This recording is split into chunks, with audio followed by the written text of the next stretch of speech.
আসসালামু আলাইকুম। এই যে কলা গাছ, হ্যাঁ, এটা ছিল সর্বপ্রথম গাছ। এটা ছিল আগে, এটা কলা হয়েছে, তারপর এটা হয়েছে, এটা থেকে কলা হয়েছে। এটা ছিল মূল গাছ, এটা মূল গাছ ছিল, এটা হলো পাশ থেকে হয়েছে। অনেকগুলো চারা ছিল, অনেকগুলো কাইটে ফেলানো হয়েছে, উঠানো হয়েছে। একটা সোপ দুই দিকে চলে গেছে, একটা গাছ ওই দিক গেছে, একটা গাছ এই দিকে গেছে। কলা গাছ দীর্ঘদিন থাকলে মাটি এলো নষ্ট হয়ে যায়, তখন কী করতে হয়, সোপ এটা উঠাই ফেলাইতে হয়। তো না উঠে দুইটা গাছ দুই দিকে চলে গেছে রাখছি। আর এই মাঝখানে যে গাছটা আছে, এই জায়গায় এলো এই গাছ কাইটে ওই আগের শিকড় উঠে এই জায়গায় কয়েক জায়গায় মাটি দিয়ে দেবো। এই যে একটা গাছ এটাও কাটবো, ওটার নিচে চারা আছে, চারা হবে জন্য রাখছি, কয়েকদিন পরে কাটবো। এটা থেকেও চারা হবে, চারা হওয়ার পরে কাটবো। কাইটে দুই গাছের মাঝখানে খুই দেয় শিকড় ফেলাই দেবো, ফেলাই দিয়ে কয়েক জায়গায় সার মাটি সব মাটি জায়গায় দিয়ে রাখবো। আবার যখন এই একটা দুইটা ছোপ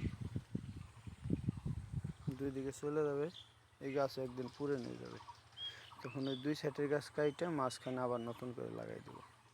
তাহলে ওই গাছটা আবার নতুন করে হবে। আর যদি পুরানগুলো রেখে দিই, এই জায়গায় কোনো কলা গাছ হবে না। কলা বাগান হলো সরাইতে হয়, তো উঠে উঠে না সরে চারা হইতেছে, আবার এই পাশ দিয়ে যে চারা বেরোইতেছে, এটার চারা এই দিক নিয়ে আসবো। ওই জায়গায় আস্তে আস্তে ফাঁকা হয়ে যাবে, ফাঁকা হয়ে গেলে ওই জায়গায় আবার নতুন করে গাছ লাগাবো। এইভাবে কলা গাছ লাগালে সব সময় একই জমিতে নতুন নতুন কলা গাছ হবে।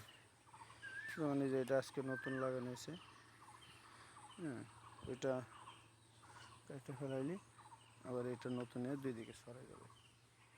তো এইভাবে আস্তে আস্তে লাগাইলে, ওই যে জায়গাতে কলা গাছ ছিল, কলা গাছ ওইগুলো হলো, ওই যে লেবু গাছ লাগাইছি, ওইগুলো সব কাটে ফেলাইছি। ওই যে আগা কেটে রাখছি, ওইগুলো চারা সরাই সরাই লাগাবো। আর ওই জায়গায় কিছু রাখবো এক কোনায়। আর এই যে সাইডটা ফাঁকা, যে পুকুর পাড়ে এই যে দুইটা কলা গাছ আছে, তো ফাঁকা জায়গা দিয়ে কলা গাছ লাগাইতে হবে। এই যে পাশে ফাঁকা জায়গা আছে, বাঁশ বিক্রি করে পুরো বাঁশ সব সরাই ফেলে পুরোটা কলা বাগান করবো।